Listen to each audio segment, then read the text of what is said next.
We plan, God laughs. It's our reality, and for some of us, a great challenge.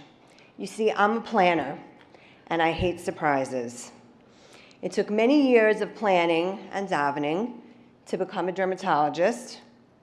I then planned to live in West Hempstead. I planned to then become very involved in the yeshiva that I have been privileged to partner with in raising and educating my children, the Hebrew Academy of Nassau County, and became the president of the board of directors. And I always planned to have 3 children.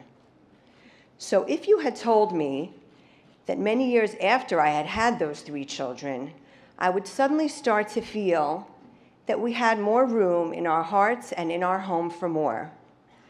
And then my middle son, just at that time, would say to me, you know, Mommy, you should become foster parents. And 3 years later, after intensive training with Ohel, background checks, classes, Shalamis Marcus, who I refer to as the ultimate shadchanit, would call and say, Ruchie, we have a set of newborn twins, 7 days old. Can you take them? Will you? And I would say, of course. Thinking about the ski vacation that we had planned for the following week, oh well. If you had told me that 10 years after I thought I had changed my last diaper, the 5 towns and West Hempstead communities would bombard my home with diapers and bouncy seats and bassinets, if you had tried to describe to me the joy and nachat that I would feel watching my children embrace these beautiful babies and welcome them into their hearts and their home, if you had tried to explain that you can love another woman's children as though they were your own, I would not have believed you. Because I did not plan for that, but it is my reality.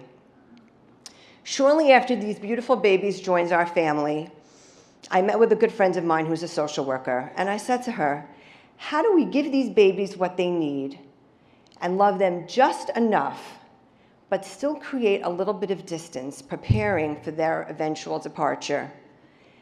And she looked at me and she said, you don't. That's not the job.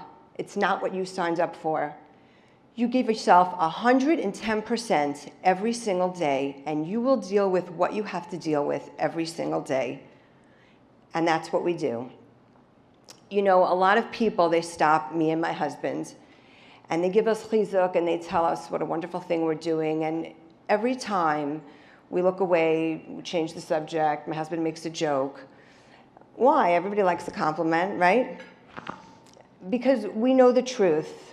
When my 21-year-old tells me that the first thing that he davens for in the morning is that the babies should be healthy, and he writes in my birthday card, thanks, Ma, for helping us rack up the schar. When my 18-year-old, who is in yeshiva learning for the year, calls to FaceTime every single day to see the smiles on these babies' faces. When my 15-year-old walks in from a long, hard day at school, and their faces just light up, and they pick up their arms, hoping that each one will be the first one that she picks up, and they make her feel like $1 million. Suddenly you have to ask yourself, who is doing what for whom? When you see your family grow and blossom as they embody the mitzvah of V'ahavta l'reacha kamocha, you have to ask, who is the giver and who is the receiver? And so we look away.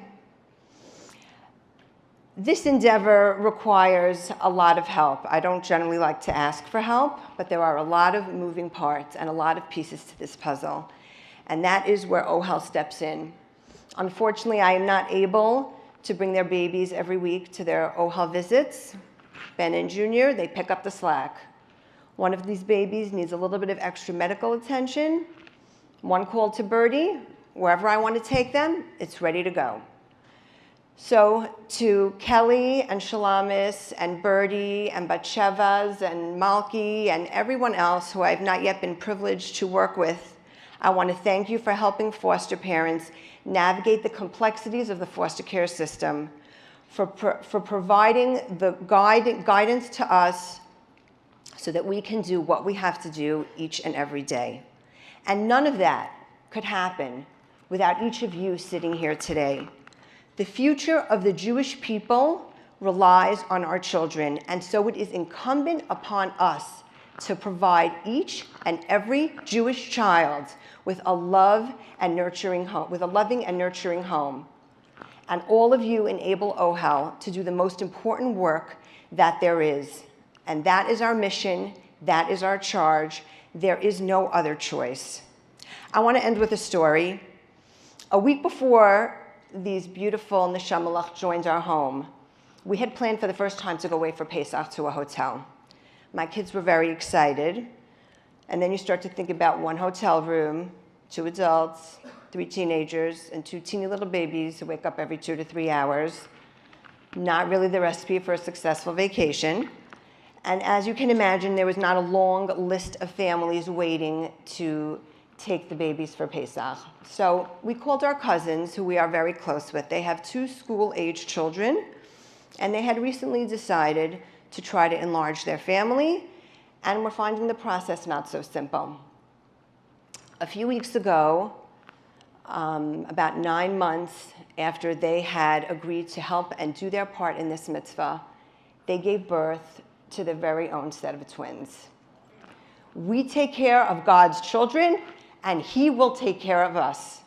Thanks to each and every one of you for being here today, and may Hashem give us the strength, the fortitude, and the means to continue to provide every Jewish child with a loving and stable home. Good night.